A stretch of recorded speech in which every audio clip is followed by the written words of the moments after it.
Galera, sejam bem-vindos a mais uma aula aqui no LAC Concursos. Eu sou o professor João Kleber e estarei ministrando a disciplina de Informática Básica para vocês. Bom, na aula passada a gente conceituou a terminologia de hardware, né? Qual que é a importância para o funcionamento do computador. Na aula de hoje nós iremos abordar sobre o conceito de software, né? Bom, o que seria software, galera? Software nada mais é do que toda a parte lógica do computador. É tudo aquilo que você pode ver, mas não pode tocar. Diferentemente da parte de hardware, que é tudo aquilo que você pode ver e pode tocar, o software é tudo a parte lógica, né? Uma analogia bem tranquila para vocês entenderem sobre questão de concurso público. O hardware seria toda a máquina em si. O software seria toda a parte abstrata, é como se fosse o pensamento. O corpo humano a gente não tem os nossos órgãos a gente pode tocar, né? Já vamos supor que o software seria a alma do corpo humano. Nós não podemos tocar na nossa alma, mas a gente sabe que a gente tem, né? Então a gente tem um pouco de conceito do hardware e do software. Bom, partindo da parte de software, você precisa entender que nós trabalhamos com licenciamento. Professor João Kleber, o que seria licenciamento? Licenciamento nada mais é do que a forma que você possa utilizar esse software. Independente se for um sistema operacional, se for um aplicativo, todo e qualquer tipo de programa tem um tipo de licenciamento. E aqui nós iremos abordar todos os tipos que existem. O primeiro tipo seria o software livre, o segundo, copyleft, o terceiro, software proprietário e o último, open source, também chamado de código aberto. Então, nós temos 4 tipos de licenciamento. Traduzindo, nós temos 4 tipos de uso de um software, correto? Bom, vamos ao primeiro. O primeiro seria software livre. Software livre, ele nasceu da ideia de liberdade, né? Professor João Kleber, o que seria essa ideia de liberdade?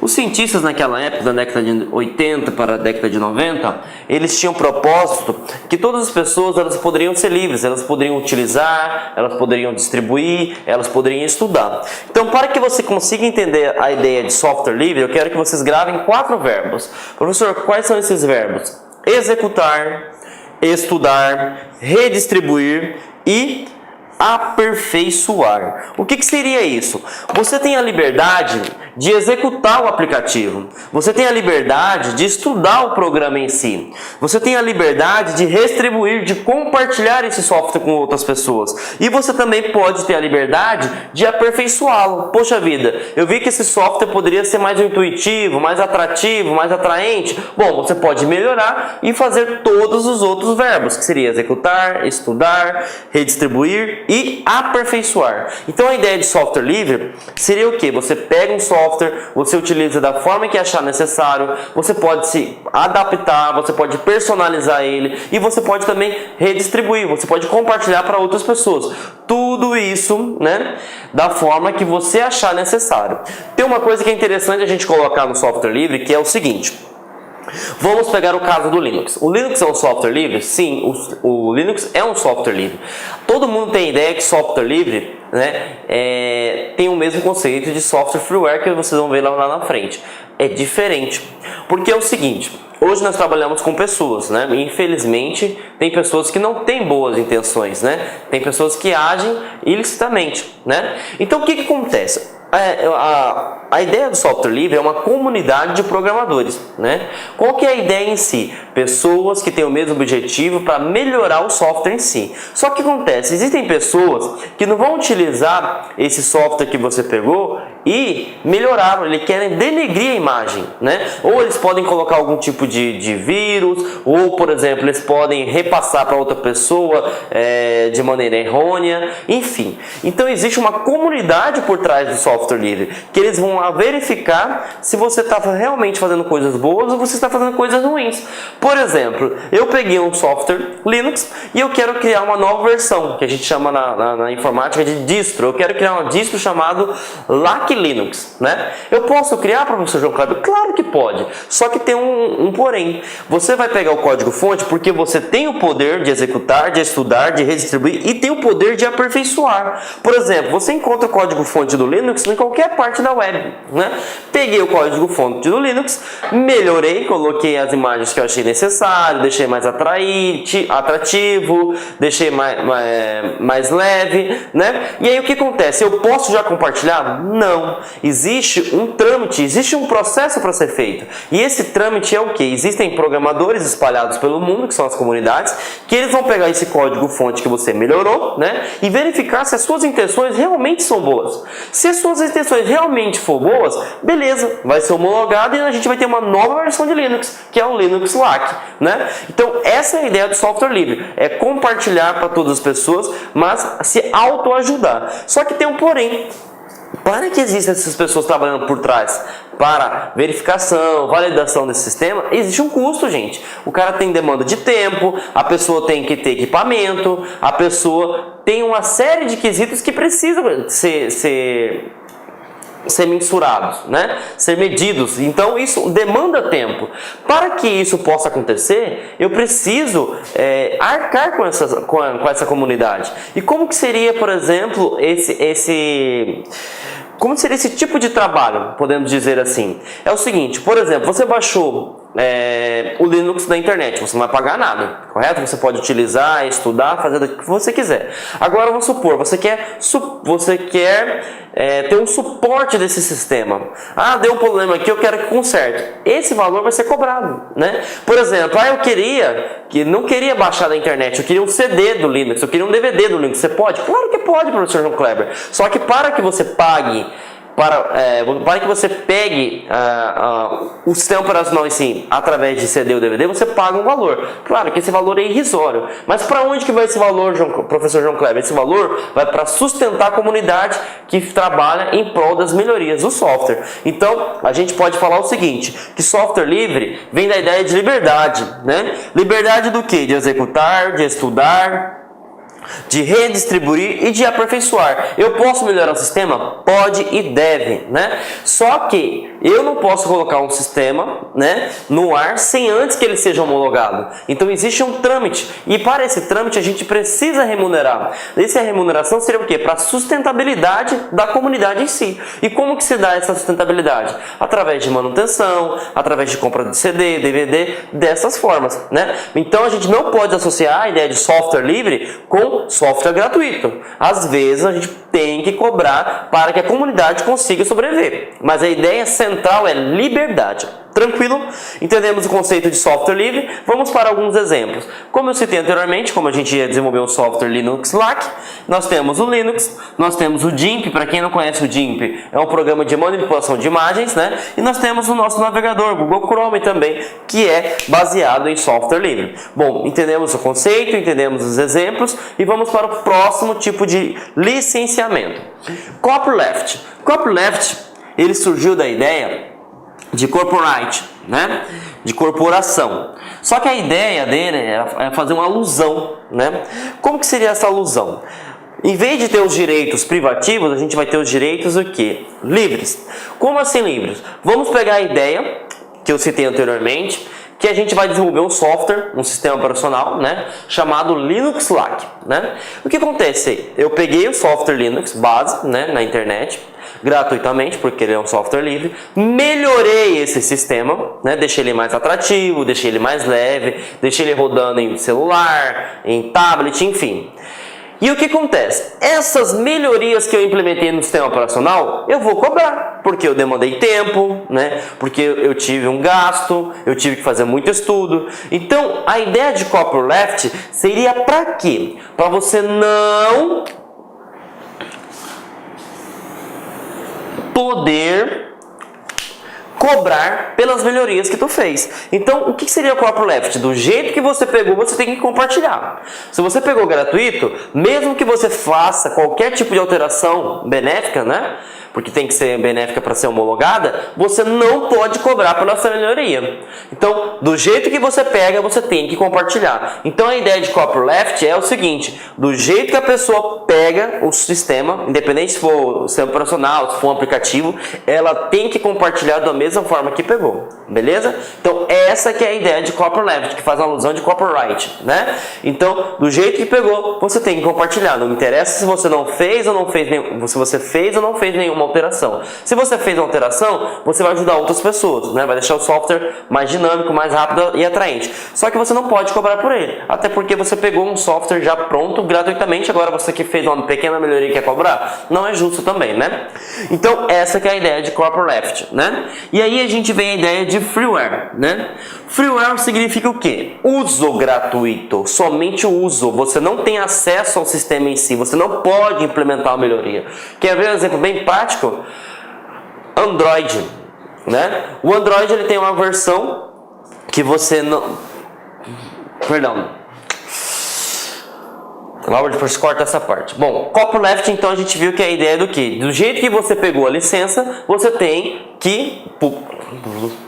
Copyleft, então... Concluindo então, galera, copyleft vem da ideia do que? Do jeito que você pegou o software, você tem que compartilhar esse software. Se você pegou ele gratuito, mesmo que você faça qualquer tipo de alteração, ele tem que ser compartilhado gratuitamente. Então, essa que é a ideia. Bom, vamos para o próximo. O próximo seria freeware. O freeware significa o que, professor João Kleber? Uso gratuito, somente uso gratuito. Exemplo disso, WhatsApp. Você só pode utilizar o WhatsApp. Você não pode, por exemplo, compartilhar o WhatsApp. Você não pode alterar o código-fonte. Você não pode deixar ele mais atraente, né? Mesmo que vocês tenham algumas configurações para personalizar, a ideia central é que você, do jeito que pegou, você vai utilizar ele, conforme as regras de uso. Então, o freeware seria o que? Você não paga, mas você tem que seguir as regras impostas pelo software em si. Então, somente o uso seria gratuito. Você não pode fazer mais nada do que isso. Beleza? Vamos adiante. Software proprietário. O que é um software proprietário? Software proprietário também, em questão de concurso público, cai como o seguinte: comercial, né? O que seria? Você só pode utilizar mediante pagamento. Se você não fez o pagamento, né? Bom, o que seria o software proprietário, né? Também chamado de software comercial. Você só pode utilizá-lo mediante pagamento. Se você não pagou, você não pode utilizar, tá? Então, exemplos práticos disso: Windows, Photoshop, Adobe. Então, se você não pagou, você não pode utilizar. E aí entra um tipo de licença dentro do software proprietário. Normalmente, esse tipo de licença, que é chamado de shareware, né? O shareware, né? Ele te limita um tempo, por exemplo, 30 dias você pode utilizar todas as funcionalidades do sistema. A partir de 30 dias você vai ter que pagar para utilizar. Existem outras metodologias também, que é o seguinte: ele te libera por infinito tempo, né? Não tem uma contagem de dias, só que você só utiliza recursos básicos. Para que você consiga utilizar recursos avançados, você tem que pagar pela licença. Então esse é o tipo de licença que é o shareware, né? Que limita ou por tempo ou por funcionalidades o uso do software em si. Bom, e aí nós vamos para o último tipo de licença, que seria o open source, também chamado de código aberto. Muitas pessoas confundem open source, né? Vamos chamar de código aberto para ficar mais fácil em português, né? Com software livre. Gente, software livre é a liberdade de tudo, né? Open source significa que você tem acesso ao código-fonte. Se soar meio técnico, o que seria ter acesso ao código-fonte, professor João Kleber? É você pegar as linhas de comando do sistema em si e alterar do modo que você queira. Só que tem um porém. No software livre você pode pegar o código-fonte, você pode aperfeiçoar, você pode compartilhar, desde que você tenha trazendo ideias benéficas, né? Só que acontece, não é sinônimo do open source fazer a mesma coisa. Claro que todo open source é um software livre em si, né? Alguns utilizam, sim. Por exemplo, o Linux é um open source? Porque você tem acesso ao código-fonte, né? Só que existem algumas empresas que você só pode ver o código-fonte, mas você não pode, por exemplo, alterar. Então, uma coisa que eu quero que vocês gravem é o seguinte, ó: o desenvolvedor, ele determina quais são as condições de uso. Então, por exemplo, você pode ter acesso ao código-fonte, mas você não pode fazer um aperfeiçoamento. Então, é algo que está... Bom, então, pessoal, no open source, o desenvolvedor... Então, galera, no Open Source, o desenvolvedor que ele determina, né? O desenvolvedor, para quem não sabe, é o programador, é ele que determina como que será o tipo de licença, o tipo de uso desse software. Então, às vezes você só pode ter o acesso ao código-fonte, mas não pode melhorar, não pode aperfeiçoar, diferentemente do que o software livre. Que o software livre você pode fazer o que você quiser, desde que você tenha ideias benéficas, né? Bom, e essa é a diferença crucial, né? Praticamente essencial do Open Source para o software livre. Então nós vimos os 4 tipos de licença, nós vimos que a licença de software livre é a questão da liberdade, você pode estudar, você pode aperfeiçoar, você pode compartilhar, né? E você pode distribuir, né? A ideia de software comercial, né, ou o proprietário, a ideia é que você só pode utilizar mediante pagamento. Nós tivemos também a licença de freeware, que é o que? Somente para uso gratuito. Nós temos, por último, o open source, o código aberto, que muitas vezes as pessoas colocam em questão de concurso público para confundir vocês. Então a gente tem que saber interpretar. Todo software livre é código aberto? Sim, mas nem todo código aberto é software livre. Por que nem todo código aberto é software livre? Porque quem determina o uso do sistema em si é o desenvolvedor, é quem fabricou, é quem desenvolveu o sistema. Só que você vai ter acesso ao código-fonte, que é um requisito do software livre. Então, fiquem espertos, porque isso cai em concurso público e muito. Beleza? Bom, entendemos o tipo de licença, que seria o que seria licença, né, galera? Licença é a forma que você utiliza o software. Agora a gente precisa entender que existem 2 tipos de sistema. Nós temos os sistemas operacionais e nós temos os sistemas aplicativos, tá? Bom, o que seria um sistema operacional? Um sistema operacional, isso é dica de concurso público, não é somente um sistema, são vários sistemas, é um conjunto de softwares que permite gerenciar a máquina, gerenciar o hardware, que seria o computador, e fazer a interação entre homem e máquina. Então, as 2 funções cruciais do sistema operacional é gerenciar o hardware, né, que seria toda a parte física do computador, e gerenciar os aplicativos, que seriam softwares também, e fazer a interação entre o homem e o computador. Para que vocês entendam o que eu acabei de falar para vocês, eu trouxe para vocês essa imagem, que mostra certinho como que é o funcionamento de um sistema operacional. Aqui desse lado nós temos nós, os seres humanos, e do outro lado nós temos a máquina, que é o computador em si. Então o que o sistema operacional é? Ele fica entre a máquina e o usuário. Então ele é intermediário, certo? Vamos supor que você queira abrir o Facebook, correto? Vou abrir o Facebook, professor João Kleber. Beleza. O ser humano ele só entende interface gráfica, né? E aí você vai abrir o navegador, utilizando ícones, né, atalhos. Só que o computador ele não entende interface gráfica, ele só entende somente uma linguagem. Para quem não sabe, que é binário. Professor, o que é binário? É 0 e 1. Então o computador não entende letras, não entende caracteres especiais, interface gráfica, não, ele só entende 0 e 1, 0 e 1, 0 e 1. Então o que o sistema operacional faz? Ele transforma a interface gráfica em linguagem binária, e aí o computador executa o que você quer, que no caso é abrir o Facebook, só que quando ele está abrindo o Facebook aqui, né? Quando ele está abrindo o Face aqui, ele não está abrindo interface gráfica, ele está utilizando a linguagem binária. E aí o que acontece? O sistema operacional ele retorna para o usuário, só que ele faz o processo inverso. Se antes ele transformou a interface gráfica para a linguagem binária, agora ele faz linguagem binária para a interface gráfica. Tudo isso em tempo real, galera. Então significa, para vocês consigam compreender melhor, o sistema operacional é como se fosse um tradutor em tempo real, né? De um lado, interface gráfica, do outro, linguagem binária, né? E aí ele fica fazendo essa troca a todo santo momento. Beleza? Então, essa que é a ideia do sistema operacional.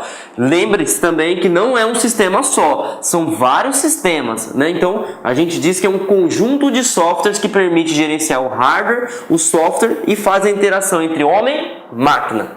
Olá, meus amigos, minhas amigas, sou o professor Luiz Antônio de Carvalho e estou aqui para fazer um grande convite para você que acabou de assistir esse pequeno trecho da nossa aula demonstrativa desse nosso professor maravilhoso.